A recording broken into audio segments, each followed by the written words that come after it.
आरक्षण पर supreme court ने सुनवाई से पहले उठी ईडब्ल्यूएस और आरक्षण विसंगतियों को दूर करने की मांग ब्राह्मण और करणी संगठनों ने की समस्त वर्गों के लिए समान मापदंड की वकालत। भोपाल 7 सितंबर 2025 परशुराम सेवा संगठन मध्य प्रदेश और श्री राजपूत करणी सेना ने संयुक्त रूप से पत्रकार वार्ता आयोजित कर ओबीसी आरक्षण मामले में न्यायालय लीन प्रक्रिया के बीच ईडब्ल्यूएस और अन्य आरक्षण मापदंडों की असमानताओं को समाप्त करने की मांग की है। संगठनों के प्रतिनिधियों ने कहा कि जब तक सभी वर्गों के लिए समानता और पारदर्शिता नहीं लाई जाती तब तक ओबीसी आरक्षण को 14% से 27% करने का निर्णय टाल दिया जाए। परशुराम सेवा संगठन के प्रदेश अध्यक्ष सुनील पांडे, करणी सेना के प्रदेश अध्यक्ष राजेंद्र सिंह दीक्षित और प्रवक्ता किरण सिंह राठौर ने बताया कि मध्य प्रदेश सरकार ने जबलपुर हाईकोर्ट द्वारा 4 मई 2022 को लगाई गई रोक हटाने हेतु सुप्रीम कोर्ट में याचिका दायर की है। इस पर अगली सुनवाई 23 सितंबर 2025 में प्रतिदिन होगी। वक्ताओं ने कहा, आरक्षण का बोझ एक वर्ग पर क्यों? पत्रकार वार्ता में वक्ताओं ने स्पष्ट किया कि वर्तमान में प्रदेश में आरक्षण की स्थिति निम्न अनुसार है। SC 16%, ST 20%, OBC 14%, EWS 10%, general 40%, जिसमें भी एससी, एसटी, ओबीसी को मौका मिलता है। वक्ताओं ने तर्क दिया कि अनारक्षित वर्ग की रिक्तियों में एससी, एसटी, ओबीसी वर्ग को अवसर प्राप्त होता है, जबकि उनके कोटे की रिक्तियों में सामान्य वर्ग को अवसर नहीं दिया जाता। इस प्रकार सवर्ग वर्ग को प्रभावी रूप से सिर्फ 10% आरक्षण मिलता है, वह भी अनेक मापदंडों और जटिलताओं से भरा हुआ है। गरीब गरीब होता है, जाति नहीं देखता।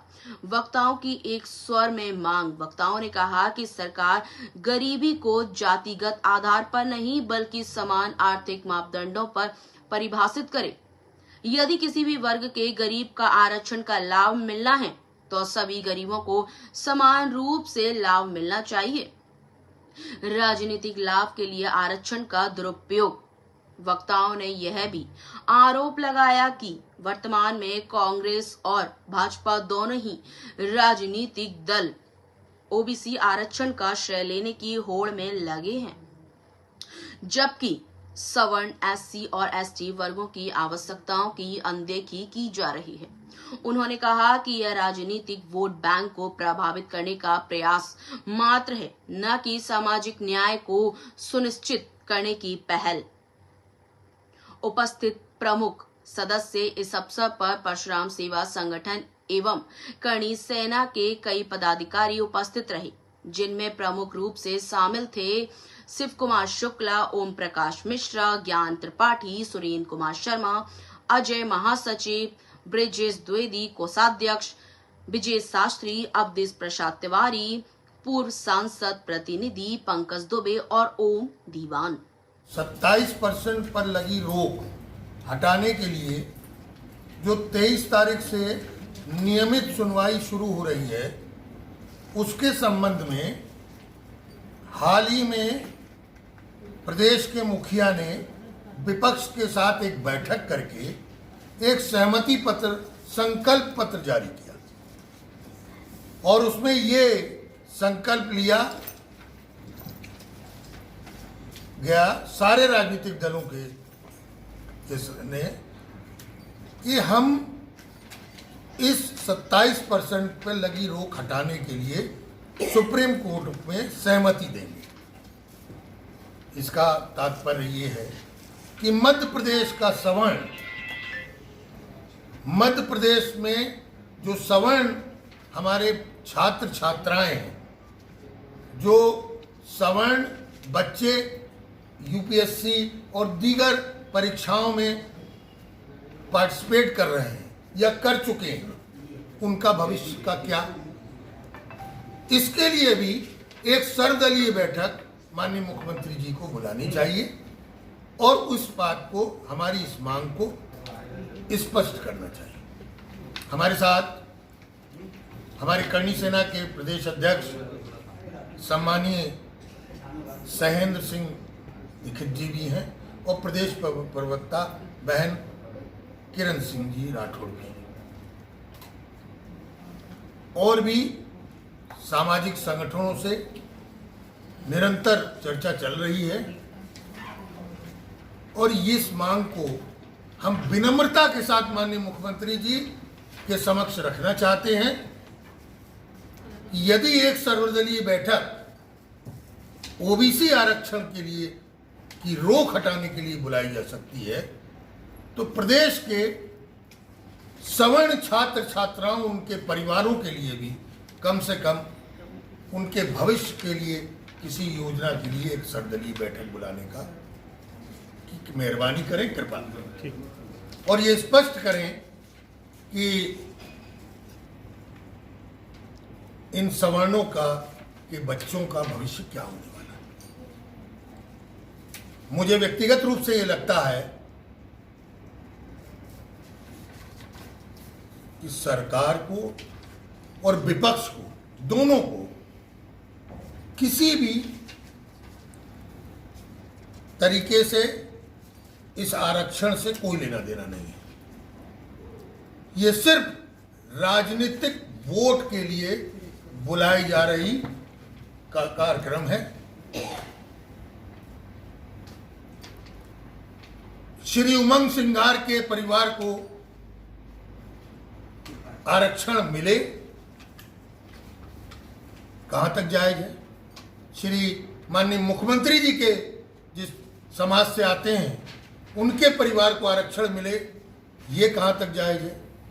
आईएएस आईपीएस जो उच्च पदों पर बैठे हुए हैं उनके परिवार के बच्चों को आरक्षण मिले, ये कहां तक जायज है।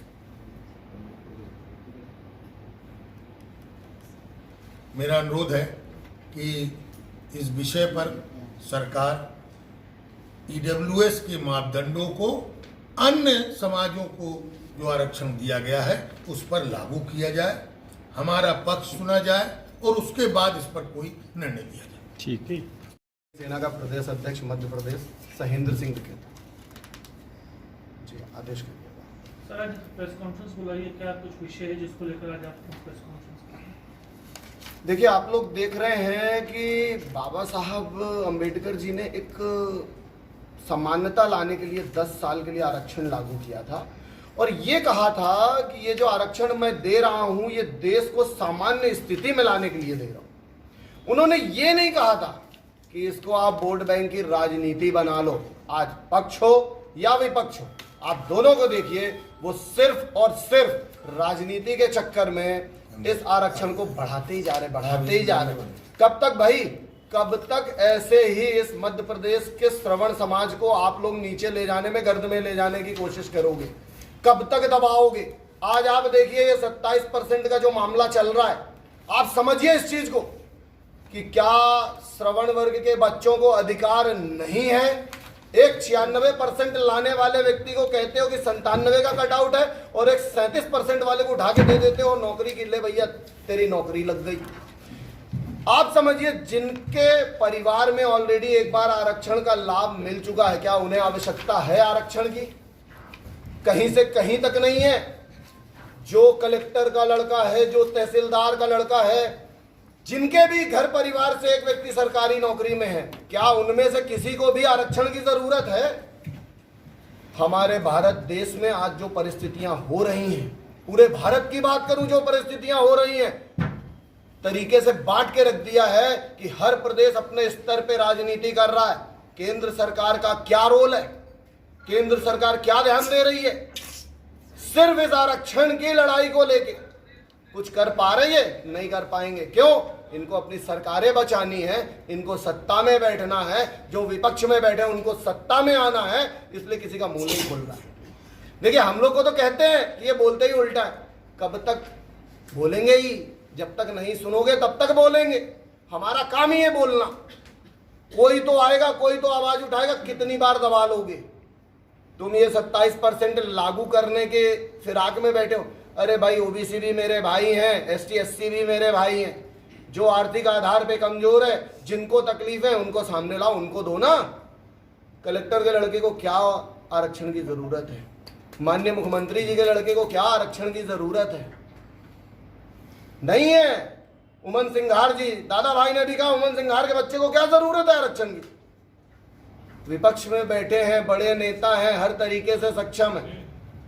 समानता लानी है, बाबा साहब के विचारों पे चलना है, तो वापस आओ, वापस वो 10 साल का जो उनने कहा था उसको करो और सामान्य लाके आर्थिक आधार पे आरक्षण को छोड़ दो। अगर देश को बचाना है, देश के भविष्य को बचाना है। मोदी जी ने एक बात कही कि मेरे देश के बच्चे बाहर क्यों जा रहे हैं जिनके 96% आ रहे हैं। भैया आपने 97 का कटआउट रखा है, तो 96 लाएंगे तो बाहर तो जाएंगे ना।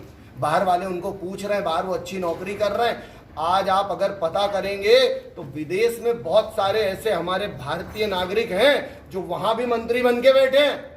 सक्षम होंगे, क्वालिटी होगी, पढ़े लिखे हैं तो उस पद पे हैं, उस ओहदे पे हैं, तो वो कुछ कर पा रहे हैं ना। आप यहीं पर उन्हें रोको, यहीं पर उन्हें अच्छी नौकरी दो, अच्छी सैलरी दो, अच्छी सोच विचार रखो और ये आरक्षण को खत्म कर दो। देखो भारत देश कैसे विकास करता है। जय श्री राम। के लिए अभी हम जो कर रहे हैं आगे भी करेंगे कि पहले आपने जो 10% का सवर्ण को झुंझुना पकड़ाया और उसमें 100 विसंगतियां डाल दी हैं, तो पहले उनकी बिंदुओं पर आप काम करें। उसके बाद आपको आगे का जो आपने अगर आरक्षण के लिए तैयारी कर रखी और ऐसा कुछ किया तो फिर उसके आगे हम ऐसी ही कोई अगली कार्रवाई में करेंगे। इसको बिल्कुल स्वीकार नहीं करने दिया जाएगा। क्यों? क्योंकि ना तो आप उनका भला चाहते हैं, ना ही हमारा भला चाहते हैं। आपने जिस तरह से 27% की बात करके सारी बैठक बिठा ली, सब कुछ कर लिया, ये कुछ नहीं है। देश में सिर्फ वोट बैंक की राजनीति के लिए सारी पार्टियां उनको अपनी तरफ खींचने के लिए, क्योंकि हमको पता है पिछड़ा वर्ग की वोट बैंक ज्यादा है और सवर्ण की कम है। किस तरह उनको लालच में लिया जाए, किस तरह उनको लालच दिया जाए, और कुछ नहीं करके सिर्फ अपना भला करना चाहते हैं। कहाँ हमारे प्रधानमंत्री जी कहते हैं 1 नेशन और 1 इलेक्शन, 1 नेशन 1 इलेक्शन की बात करते हैं, जहाँ एक जात और एक देश की बात कर रहे होते हैं, वहाँ ऐसा कुछ भी नहीं आ रहा इस आरक्षण के चलते। कहीं ना कहीं जाकर आज आपने हम लोगों को खुद ही बांटने की तैयारी कर दी है। आप वो चीज देखिए ना जिसकी जरूरत है। हमारे साथ आपने 10% का झुंझुना जो पकड़ाया है, उसमें आज तक किसी भी सवर्ण को कोई फायदा नहीं हुआ, कहीं से कहीं तक कोई आरक्षण नहीं मिला, और ना ही जिनको 14% मिला है उनको भी नहीं मिला है। और आप अगला लेकर आते हैं कि हमें 27% बढ़ाना। क्यों भैया, क्यों करना है आपको ऐसा? आप अपने स्वार्थ के पीछे उन बच्चों का भविष्य क्यों बिगाड़ रहे हो जिनका एक देश में एक ऐसा स्थान है जिससे हमारा देश मजबूत होता है? उन बच्चों के साथ क्यों खिलवाड़ कर रहे हैं आप अपनी वोट बैंक के चक्कर में, कि जिनके भविष्य का कोई निर्धारण ही नहीं हो पा रहा है? सरकार सिर्फ इतना करना जानती है कि किस तरह हमें इन सवर्णों से 10% के लालच देकर वोट लेना है। इनका ना तो हमें 27 वालों का कुछ करना है, ना 14 वालों का कुछ करना है, और ना ही हमें 10 वालों का कुछ करना है। जिसको भी चाहे बस हमें अपनी राजनीति पूरी करनी है। तो ऐसा बिल्कुल भी नहीं होगा। जहां एक तरफ हमारी समानता की बात की जाती है तो हमें समानता के साथ ही लिया जाए, सबको उस तरह से देखा जाए कि सबको जरूरत। और ऐसा जो 14 जो पिछड़ा वर्ग में है, इन्हीं को ही सारी सुविधाओं की आवश्यकता है। सवर्ण में सारे के सारे ऐसे ही घूम रहे हैं, राजा रजवाड़े होके घूम रहे हैं। सवर्ण के बच्चे को नौकरी नहीं चाहिए, सवर्ण के बच्चे को किसी तरह का कोई एक जीवन, अच्छा एक स्थायी जीवन नहीं चाहिए। सिर्फ और सिर्फ यहाँ तक की बात है कि ना हम इस चीज को पहले स्वीकार करते थे और ना आज स्वीकार करेंगे। जो भी आपको आरक्षण हमें पिछड़ा वर्ग से कोई भी किसी तरह की कोई हमारी बात उनसे नहीं है, ना हमारी उनके प्रति कोई ऐसी भावना है कि वो ना बढ़े। लेकिन जिस व्यक्ति को, जिस बच्चे को जरूरत है उसको आरक्षण दिया जाए। यहाँ सवर्ण और पिछड़ा वर्ग करके क्यों ही बांटा जा रहा है? सबको समानता के साथ में दिया जाए ना।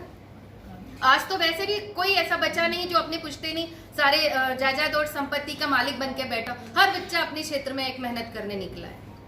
उनको उस हिसाब से जहां जरूरत है वहां तक उनकी बातें पहुंचाई जाए, उनको आरक्षण के लिए वहां तक सुविधाएं दी जाए जहां तक सब एक व्यवस्थित परिवार हो सके, चल सके। बराबर के अधिकार से ही हम आगे चल पाएंगे।